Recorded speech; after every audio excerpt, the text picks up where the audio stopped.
The broadcast is now starting. All attendees are in listen-only mode.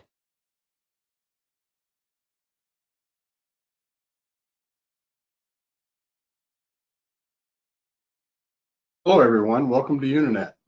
Welcome to our webinar for today, Billing and Revenue Recognition. Unanet delivers one software solution that over 2,000 clients trust every day to optimize their projects, their people, and their financials. Mostly today, we're going to talk about projects. Even though billing and revenue recognition are inextricably bound with financials, projects is what it's all about, and to a large extent, what we're all about.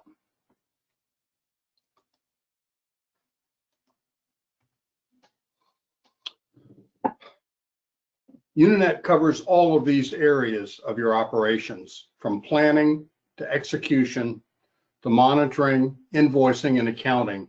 The planning process, we cover everything from CRM and pipeline management to resource scheduling for your people. In execution, and we're going to talk a little bit about that today, we record timesheets, we reimburse employees for their expenses, we pay vendors for their goods and services, whether they're direct or indirect. We monitor our project status through real-time dashboards with key performance indicators that tell us the answer to the only question project managers really have, which is, where am I? And we invoice our clients, because let's face it, that's really the key to what we're doing here, is getting our money back after we've spent it, right? And we account for it. The whole general ledger, accounts payable, accounts receivable part. The part we'll be focusing on today, though, is invoicing. We have GAAP compliance. We do all of the billing and invoicing processes that you would expect, from formulating the invoice to formatting the invoice to posting it and finally collecting it. We handle all the project types you would expect to see, and we do the revenue recognition as you do the invoice, not necessarily as billed. That's a different question, but in real time along with the invoice itself. Unanet handles exactly those kinds of functions. Some of these clients use all of those functions. Some of them just use one or two of them. But we have companies using those functions as small as 50 employees or less, all the way up to thousands or even tens of thousands of companies. These are just a few of the logos you would see in the Unanet community of users. Let's talk for a minute about billing in project-based companies, because billing in project-based companies is different than it is in other kinds of companies. Other kinds of companies have the luxury of building a product and then going out and selling it. We don't do that. We sell the goods or services first, and then we do the work. And we bill the customer for what we did. Now, that billing can be unique. Fixed price work is fairly common, but it's not universal. With fixed price work, it could be that we deliver and then we get paid. We could be paid on a delivery schedule. We could be paid on milestones, discrete deliverables, like when you deliver this unit, you get paid this much. A lot of different arrangements there, but time and materials are far more common for services. And those arrangements can get quite complex. Government customers get to add yet another twist to their accounting. GovCons typically bill cost reimbursable work and actual cost.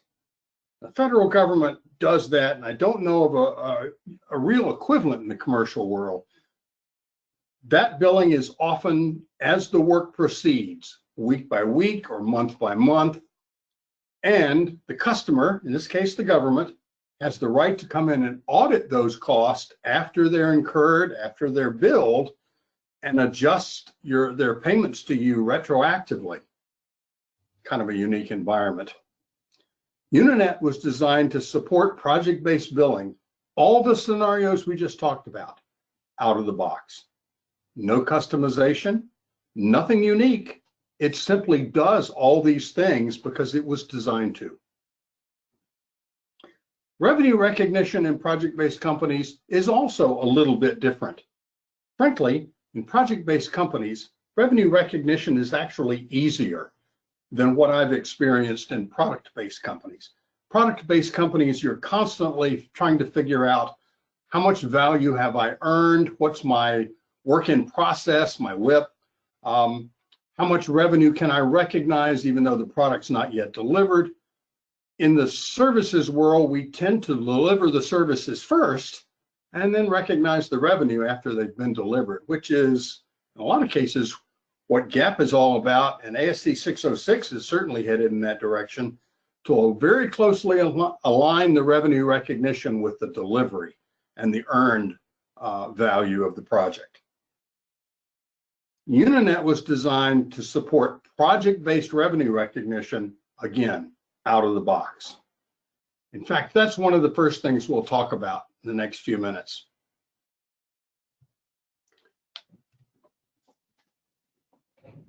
Mercifully, we're done with the PowerPoint part.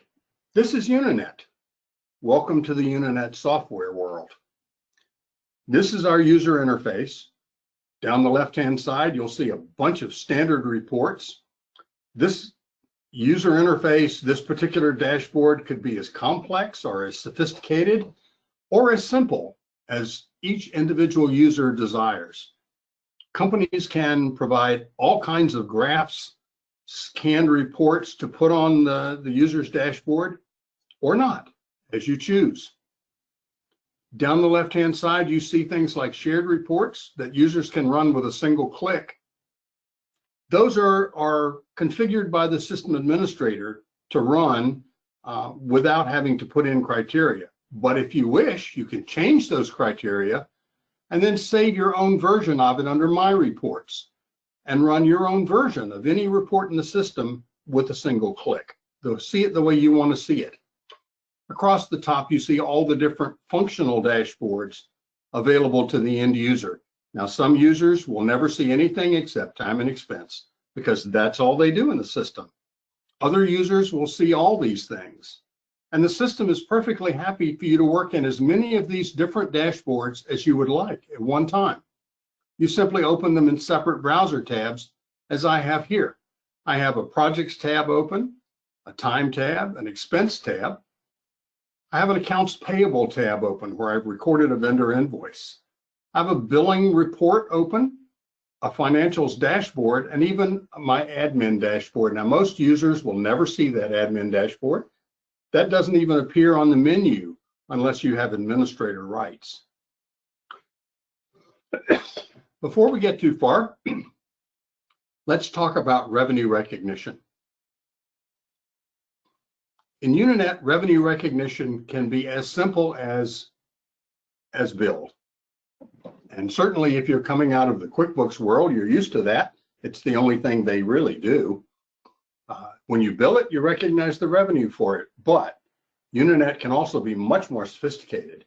Unanet can compute your revenue based on a percent complete. You can provide that percent complete at the project level if you'd like.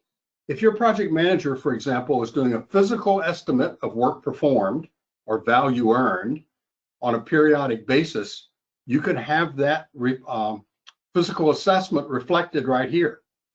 Or if you prefer, Unanet can calculate that percentage complete from hours incurred versus the budget, labor cost versus the budget, or even total cost versus the budget.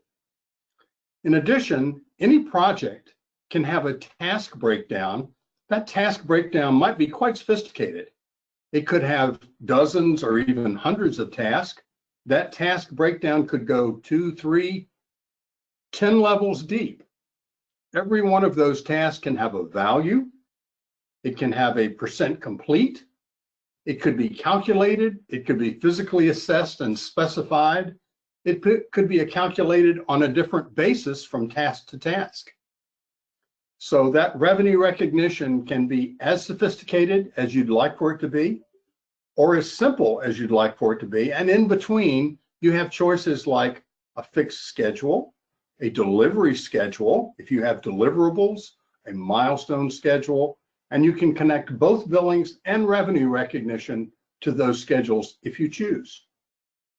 Now, the fact is, billing, when it comes to the time to do billing, shouldn't be something that requires extraction of data, generation of data, compilation of data, assembly of data. All of those things should not be part of the billing process. Data should already exist in your system for everything required on the bill. Our bill should only involve formatting it in a billing format and context, reviewing it, and sending it out the door. Now, that's kind of a neat trick if you can pull it off. It's easier said than done.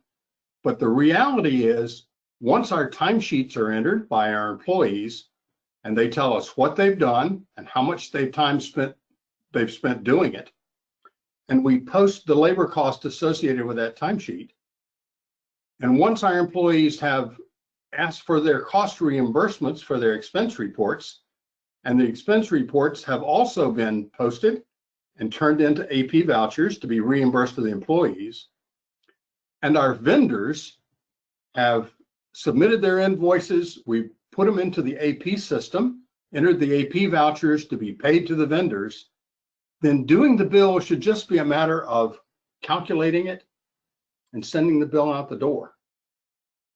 Now, this is my favorite report in the system. This is called the Billing and Revenue Summary.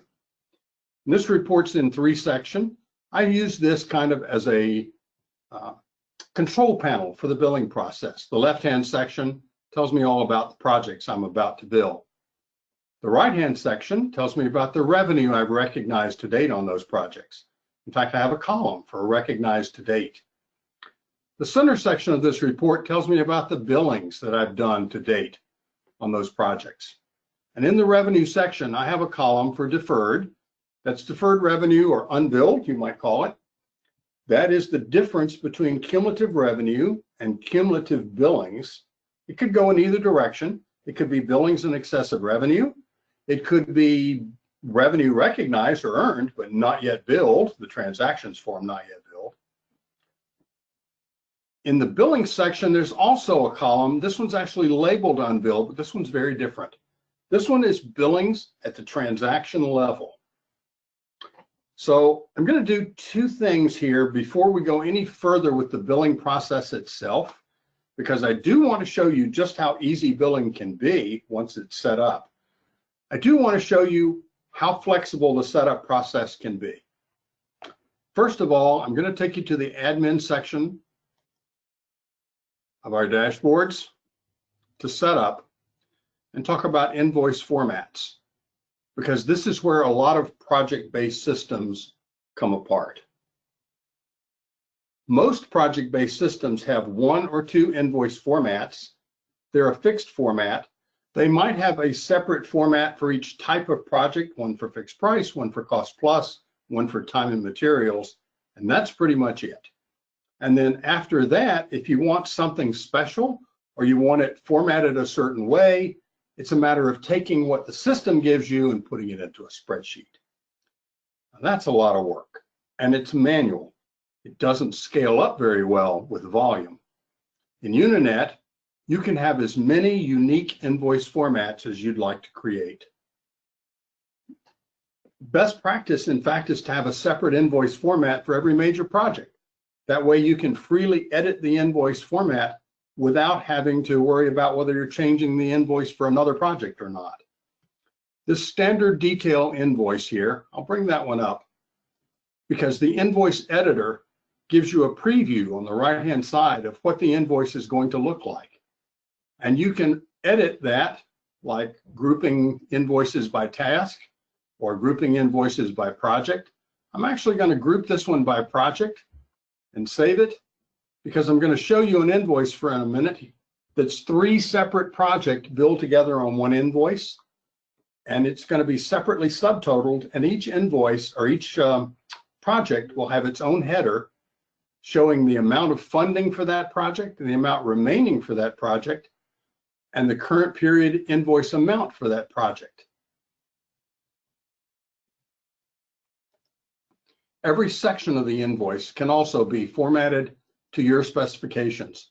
Time and material labor, perhaps I want it by person, and then by task, and then by labor category. And the customer, last time I showed them the invoice, said, I really don't need those subtotals just total it at the bottom. Fine, I'll eliminate the subtotals and save that. My T&M section, I currently have it by expense type. So I see airfare and lodging and mileage. Customer doesn't like that. Customer would really like to see it by trip and then by person. Actually by person and then by trip. So that's what we'll do, and we'll save that. I just modified this invoice format. I've changed it to reflect how my customer wants to see it. Because let's face it, when the customer sees an invoice the way they like it, they tend to pay it better.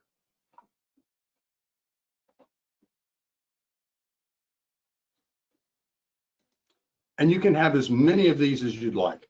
You can have fixed price versions, cost plus version. This one happens to be multiple invoice types all on one invoice. I'm going to make a short detour here to the projects area of the system. We're going to look at the billing area of this particular profile because this project, this invoice is special. This is a lead project that has multiple contributor projects. So this content production project and the health IT project and the Study X project are all three going to be billed on one invoice, as if probably it was a single contract with three separately funded line items on it, managed by different parts of the company, managed to a different schedule, perhaps even with a different contract type. One of these line items is time and materials, the other two are fixed price.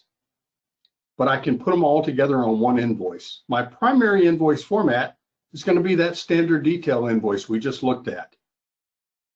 But I'm going to ask the system to produce two other invoice formats as supporting schedules.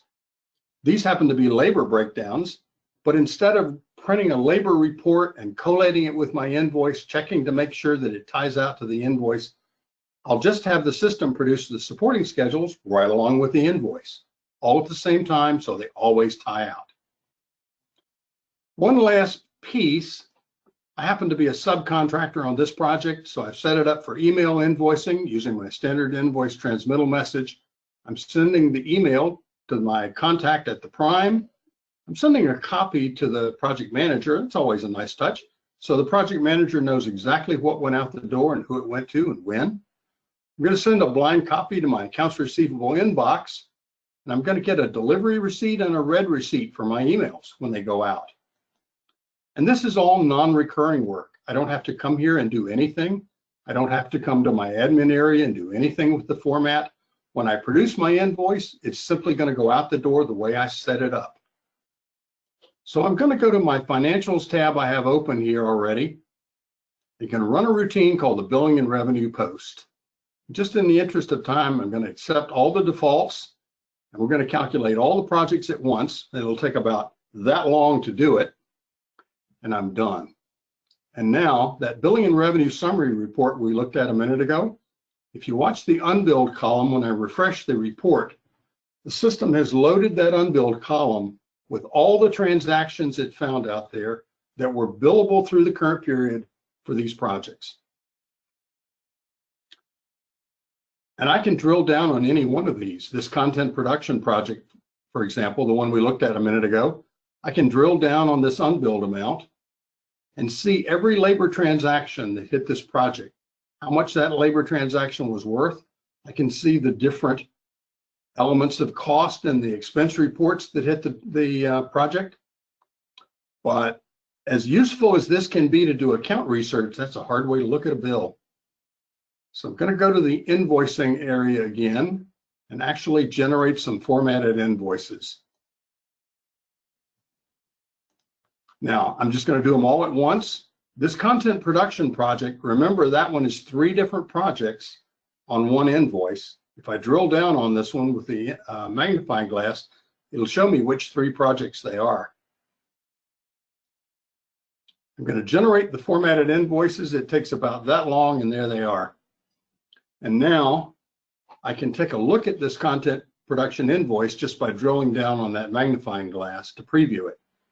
First, though, going back to that billing and revenue summary, and when I refresh the report, watch the unbilled column and you'll see all of these amounts move to the draft column.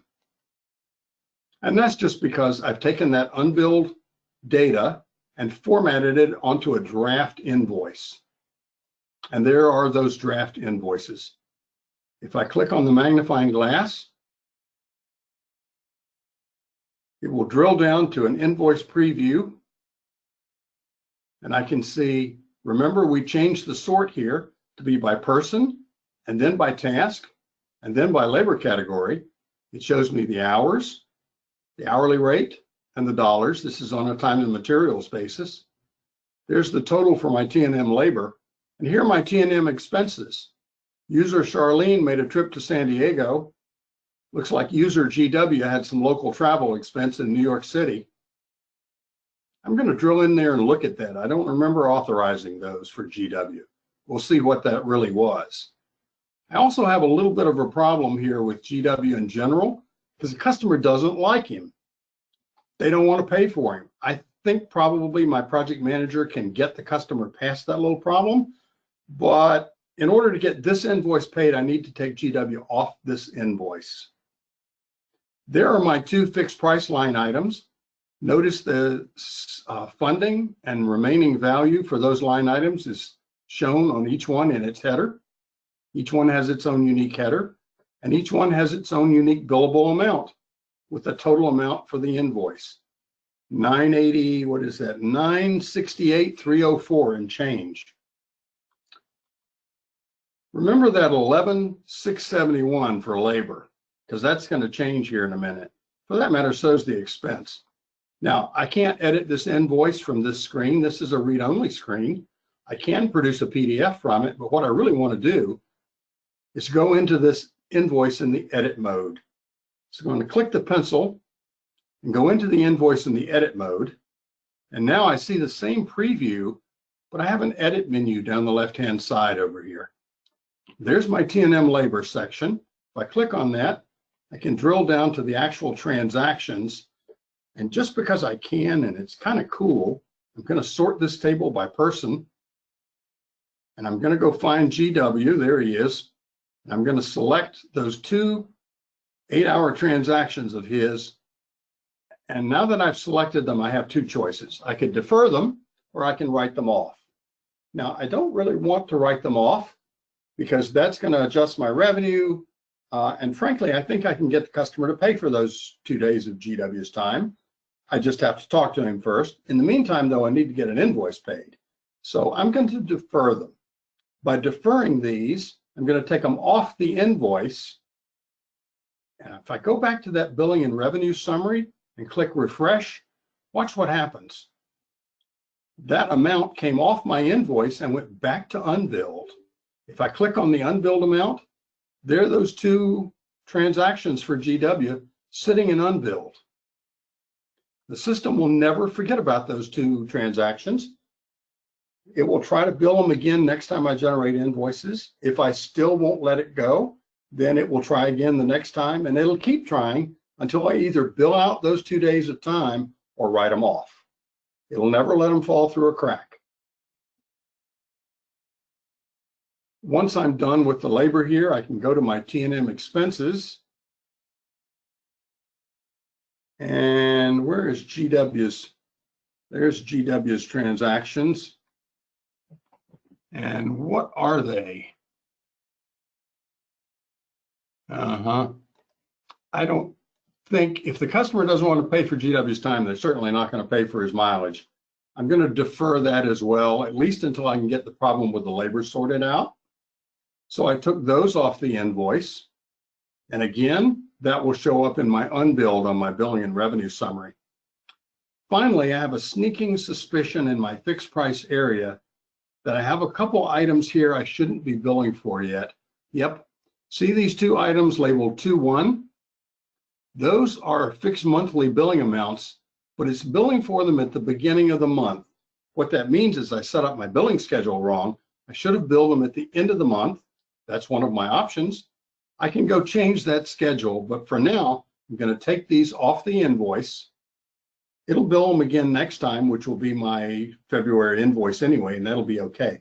but I'll also go change my billing schedule so that they'll be at the end of the month and I won't have to do this every month. So I'll take those off. And now on my billing and revenue summary, some of that amount has gone back to unbilled. And of course, my unbilled here now includes GW's lunch at Chipotle. That was an inexpensive lunch, wasn't it? I'm probably going to have to write those off. And now that invoice is good. The project manager could come in here with read-only rights, view that invoice, give me comments. Once it's complete and everybody's happy with the invoice, I click that circle there and it says, are you sure you want to complete this invoice? When I click OK, three things are going to happen in real time. First, revenue, which has already been provisionally posted to the P&L, it's going to be finalized. Second, it's going to post this receivable amount to my balance sheet on AR account, and it's going to put it on the aged AR report. And finally, it's actually going to email this invoice out to the customer, Bob Jones, out in El Segundo, Manhattan Beach, I guess. And in a few minutes, I'll get a delivery receipt. And a few minutes after that, I'll probably get a red receipt showing that Bob's opened the email. So I click the OK. Those postings have happened. The invoice is actually off and gone. Depending on the speed of light between here and California, I'll probably get that receipt here in just a minute. And 3 months from now, when I call Bob and say, hey, Bob, where's my money? And Bob says, I never got your invoice. Why, I'll just go back to my AR aging report on my home dashboard. And there's that invoice we just produced. I'll bring up that invoice and I can always print it in PDF, email him a PDF of it, or I could just go back to my email inbox and accounts receivable inbox and send him a copy of the original email. Remember, I blind copied that email to my accounts receivable inbox at the company. That invoice is always going to be out there, even after it's paid. You can pull this invoice up, print a copy, send a confirmation copy to somebody. And now, on my billing and revenue summary, if I refresh it one more time, you'll see these three amounts sitting in unbilled for these three projects move to the billed column. And of course, the same thing is going to happen with all these projects. I'm going to review them, edit as necessary. When I'm happy with them, I'll complete them, all of them. And when they're completed, all of those amounts will move from the draft column to the billed column. And I'm done with my invoicing for the month. The invoices are formatted. They have my logo on them. They're customized to the customer's requirements. They look like they expect them to look, and therefore have a high likelihood of being paid. And I have a record of everything that went out the door in my system. And that's invoicing in a nutshell. And boy, it sure takes longer to talk about it than it does to do it. If there are any questions, we'd love to hear from you. Give us an email at unanet.com or visit the website. It's been a pleasure talking with you.